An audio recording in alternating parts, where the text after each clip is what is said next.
All this while, the Russia-Ukraine talks are currently underway and Russia continues to mount that offensive against major Ukrainian cities. With us on the broadcast this minute is Dmytro Natalukha, who is a member of the Ukrainian parliament and also the chairman of the Economic Affairs Committee. Dmytro, thanks very much for being here with us. What is it like to live in Kiev right now? Tell us more about the situation in the capital. Hey everyone, thank you very much for having me. It's bearable, it's controllable, and I mean, we are defending our land, we are defending our soil, we are defending our people, our children, our country, and our future. So for us, it's something that we do with some duress, but if I can say the word pleasure, because I think this is the noblest thing one can do in his life, is to defend his own country. We didn't call for it, we didn't start it. We wanted to go on in peace and to proceed our own future in the European family. But that is what Russia decided. That is what Putin decided. They decided to unleash this war, to unleash this aggression, and to invade our country. So what choice do we have than to defend it? Dmytro, how optimistic are you about the Ukraine-Russia talks at this point? What are your expectations? But I mean, what are we talking about? While they're holding the so-called negotiations, Kharkiv, the second largest city in Ukraine, has been heavily shelled. And not just on some infrastructure or military objects, but residential areas have been shelled. Civilian population has been shelled. We are having heavy casualties among the civilian populations. I mean, what is their fault? What are they capable of? So what do you want to negotiate after this? I mean, what is a negotiation is supposed to be? Are they expecting us to do any trade-offs after shelling our people who didn't deserve it, who are not even military people, like just random civilian people with children, old ladies and stuff like that? I doubt there are going to be any negotiations in terms of the result and in terms of the efficiency. People are very angry. People are very bitter. People are really crazy about killing as much Russians as they can right now, just to get some revenge for this. They're not fighting with military personnel. They are now fighting with civilians in the cities. They're bombing, literally bombing the civilian and the private houses. So for us, I don't see any negotiations possible. And understandably so, it's difficult to be optimistic at this point, even as that Russian offensive continues. You're also the chairman of the Economic Affairs Committee. If you can take us through the economic impact that this attack has already had on the Ukrainian economy and the long-term consequences. Look, the only tools that I'm left with in terms of influencing our economy is basically this one.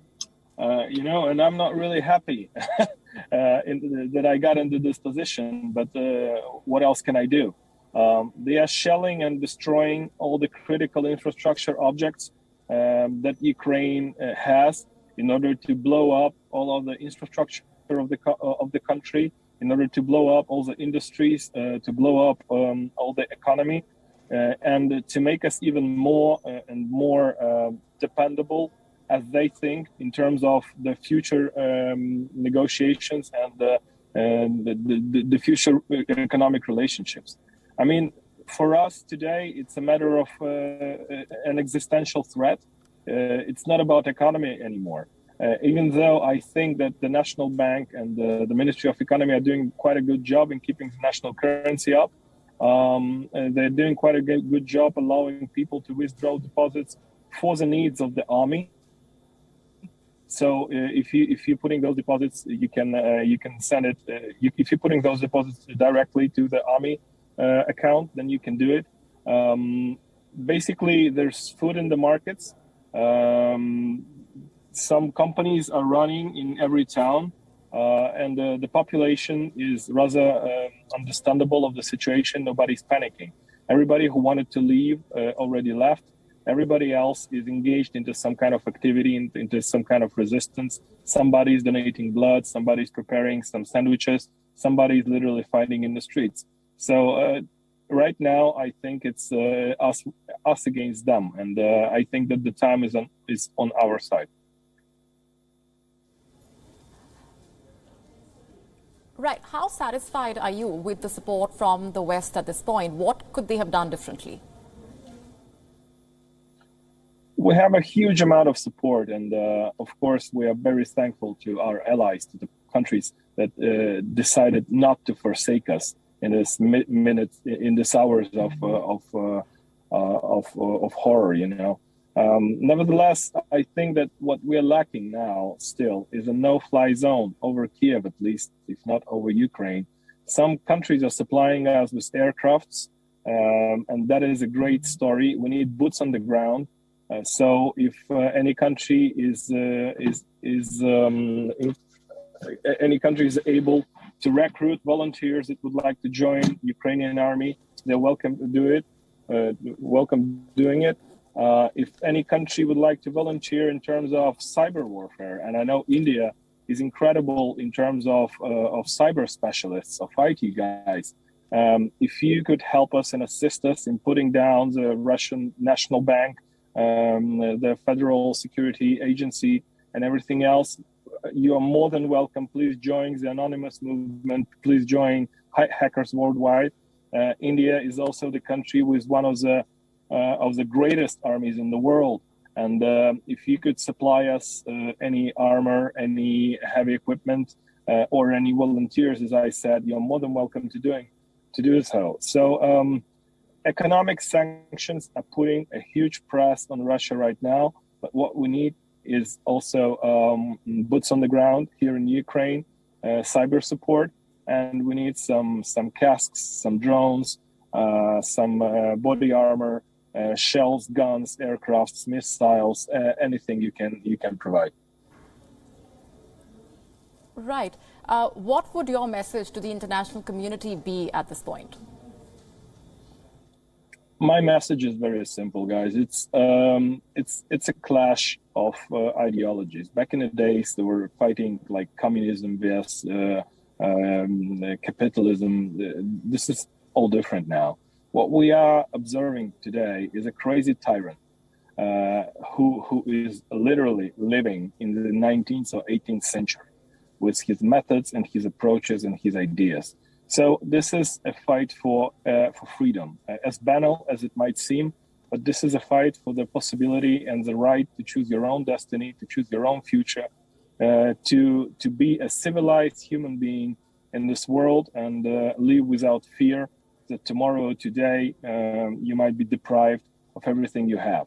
So that is what we are fighting against. We're fighting against this crooked system of autocracy represented by Putin and his establishment.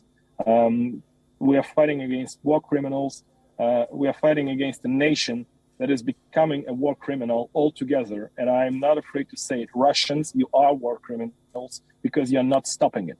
You're not going outside on the streets. You're not going outside on the squares. You're not trying to stop your absolutely mad president that makes you a compliance and that makes you war criminals as well.